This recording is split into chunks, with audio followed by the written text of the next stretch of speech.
Hey Harmonizers, welcome to this video where we are going to go on an adventure. Can you guess where we are? We're in Tennessee, which means we are picking up Mustangs. And it was absolutely gorgeous when I got there to Tennessee. Beautiful sunset coming down. And I went out to the Mustang area, gorgeous sunset coming over the pens, and took a look at the little Mustangs before we were going to be picking them up.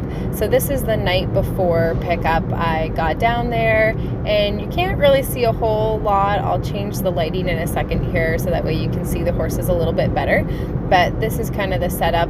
And what happens is the horses get rounded up in the wild. So they get rounded up from different locations. The whole Bureau of Land Management has a whole plan of how they do it and what areas they round up from based on how many animals or how many horses there are and how the lands are and if they're starving and all that kind of stuff.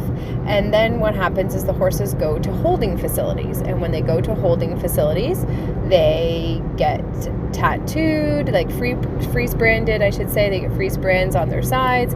They get fed hay, they get water, they usually get put into a chute to be able to get some type of health care where they get dewormed and get vaccinated and various things like that. And they get gelded if they're a stallion, which means they get their balls cut off. So they get some care, but not necessarily the friendliest of things happening to them when they go into those chutes. So they don't always have the best perceptions of humans. But then after that all happens, what happens is the horses generally come from the west. Most of the wild horses are coming from Nevada or Oregon and Wyoming. Like they're all coming from out kind of on the west side of the United States. And then they go to holding facilities that are kind of close to that area. And then usually what happens is as horses don't get picked, then the horses get shipped further east. And the furthest east holding facility is Illinois. And then this facility here is, I believe what's called a storefront.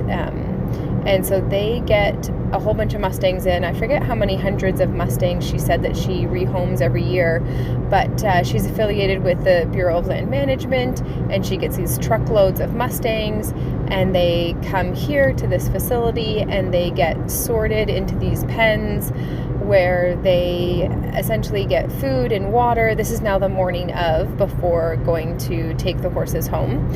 And so the little black horse is coming home. That big bay on the right is coming. The big bay on the right is a 9-year-old mare from Oregon. That black horse is a 5-year-old, I think from Nevada. And so she seems kind of friendly and curious. And then there's a little bay gelding who's 3, also from Nevada, who just went in and sassed the other horse. And then there's a chestnut mare as well, who I believe is also 3 years old. And the chestnut mare is the one that's literally right closest to me, looking at me right now. So pretty curious and brave there. And the 9-year-old horse is probably going to be the most difficult one to gentle, because the older they are, the longer they've been wild, and the more time that they don't really need humans, and they're not really impressed by humans. And the younger they are, the the easier generally they are to train, because they're just more impressionable and haven't been wild so long, or haven't been feral so long. And so they've come here to Tennessee to this storefront where she does, a couple hundred Mustangs a year. And they come into these pens, and so they're very tall, round pens. And the horses get food, the horses get water. If they need to see a vet or something, they have the ability to run them into a chute. So for us to be able to bring the horses to Canada, they did have to get blood work done, which you can imagine is quite challenging on a feral Mustang. But they essentially kind of run them into a narrow pen that becomes a chute. So it's it's all boxed in on all sides, and the horse kind of gets trapped in there. And then they just kind of be slow and patient. And usually, eventually, if they're patient enough, 10-15 minutes or so, they realize they can't really go anywhere, and they'll stand still enough that they can give them a vaccine, or they can get blood work drawn from them. And that was the case with these horses. So we've got the big bay the little black mare with the white socks, the bay gelding, and then the little chestnut mare is the one there on the left. And they are currently out with other horses in that field. So not all of those are coming home. So I've got 4 that are coming home with me. And that's because when I said that I wanted to bring home horses for the Maryland or Georgia Mustang training challenges, which are competitions where you get a set amount of time, usually it's 90 to 100 days, and then you all go back down and you compete, and you are competing against other people who also had the same amount of time, and you do these different patterns. So for me, when I decided I was going to do that, I made a post on Facebook and I said, hey, is there anybody else that would be interested in a Mustang I could go down and pick up for you? So the chestnut and the bay are actually not my Mustangs. They are going to be for other people, and they decided to do a package that I offered them, which was I would go pick up their horse for them, their Mustang for them, and I'd bring them back to my farm, and I would do the basic gentling for them. Me and my team at my farm, we would do the basic gentling with them just to get them leading and brushing, and then they would be able to pick them up and they're a little bit more started and then a little bit easier for them to transition.